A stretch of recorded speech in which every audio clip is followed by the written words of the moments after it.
Hey, what's up, guys? This is Raimundo. Um, I know there's a lot of shit going around. I mean, it's like Polaris became the new Z400 with the memes, the jokes, and all the publicity, which whether it's bad or good, on Facebook and every other platform out there, saying about the recalls and how we're the recall kings. Uh, I don't know, man. I want to say that honestly, I never have bought a Polaris or owned one until now.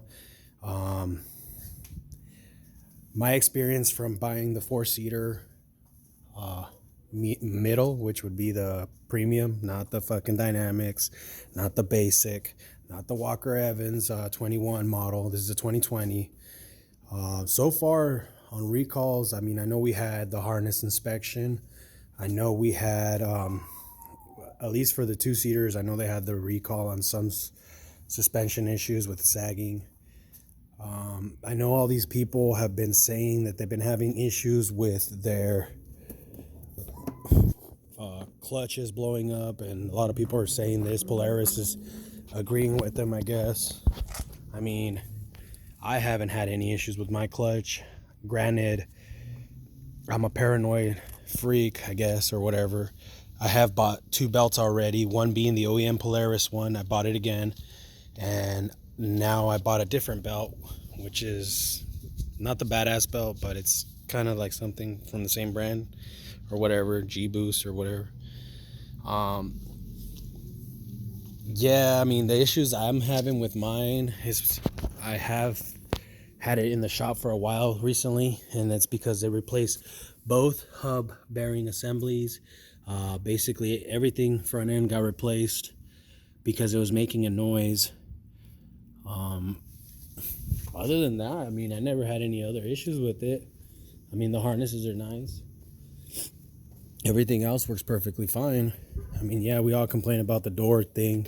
You know, there's a lot of issues with the rattling, but that can be changed with easy fixes. Yes, I did have the overboost code a couple times, but I mean, I fixed that real quick with the. I don't know if you guys can see it. It's in right there. RPM Power Sports blow-off valve. I mean, if you guys are having issues with yours, I mean, at least Polaris is taking care of it. Maybe not be fast and soon enough, but like I said in one of my previous things, I always bought Kawasaki. I mean, I still have KFX 700s. I have two KFX 700s. I never had issues with them. They're carbureted bikes. They sit not that long. We use them a lot. So I don't know what you guys think. I know a lot of people are going to comment saying that they're having, I mean, I get it. It's an inconvenience for everybody, especially because you pay a lot of money and then they send you these little messages saying that you can't use them or wait until they throw out a fix or something. It also has to do with the way people are riding, the way people are modifying, the way people are doing certain things.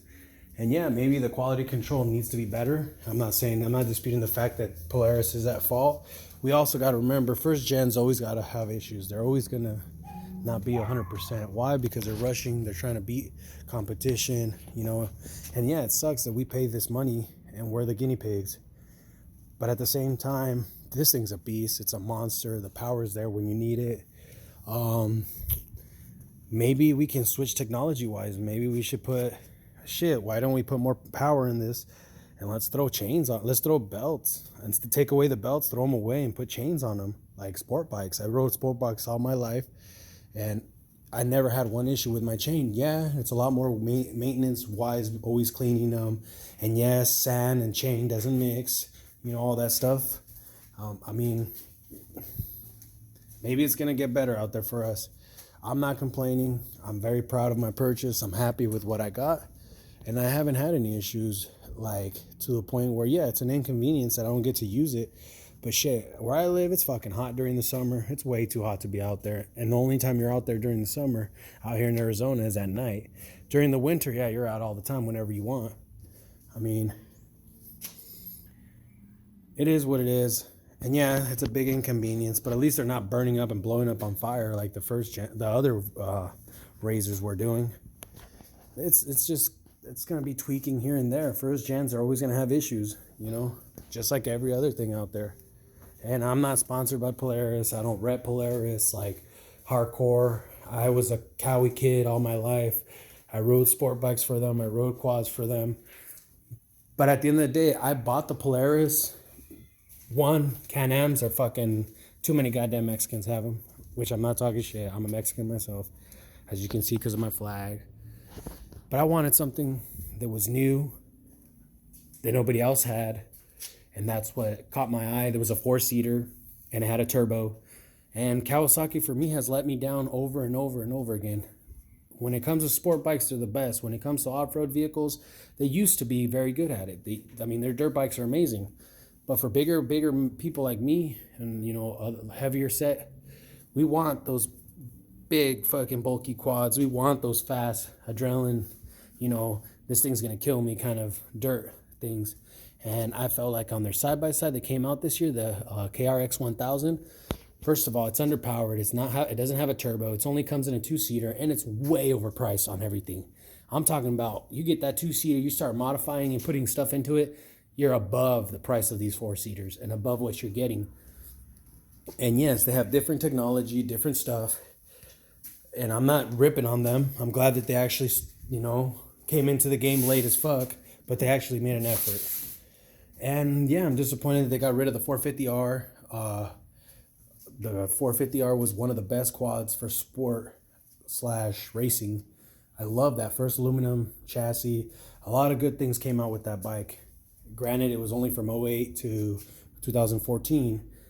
To this day, it's a very expensive quad to buy. It's very hard to get.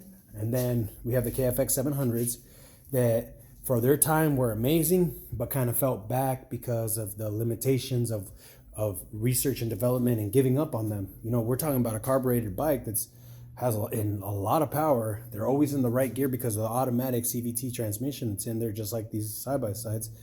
And I think if they would have kept pursuing it, they would have had a better time with it. But Kawasaki kind of gave up on off-road and just said, we're going to stick to the dirt bikes and the sport bikes, and that's it.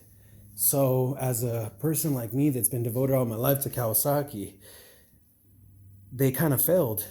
And I took the leap of faith and got the Polaris. And like I said, I mean, we pay a lot of money for these things, and it is a big inconvenience having to, are we going to have another recall? Or are they going to tell us, hey, you don't drive your car, you're going to die, or something bad's going to happen? And from what I have to say is, dealing with the Polaris manufacturer warranty, I have not had any issues. Yeah, they got a little upset about certain things, but they cover it and they do it. So, I mean, I know I'm ranting and I know I'm probably whatever, but check it out. Thank you for listening, and just hang in there, guys. I'm pretty sure we're going to get something worth it out of it. We always do. We're the customers, and we're what feeds them. We give them the money. And if it wasn't for us buying these machines and paying these outrageous prices for these things, they wouldn't be in business. So they have to take care of us. Hopefully somebody listens to us in Polaris and they give us what we need or what we want, what we deserve. But once again, this is what comes with first gen things. But thank you for everything, and, you know, go out there, have fun, ride your machines, and hopefully nothing goes wrong.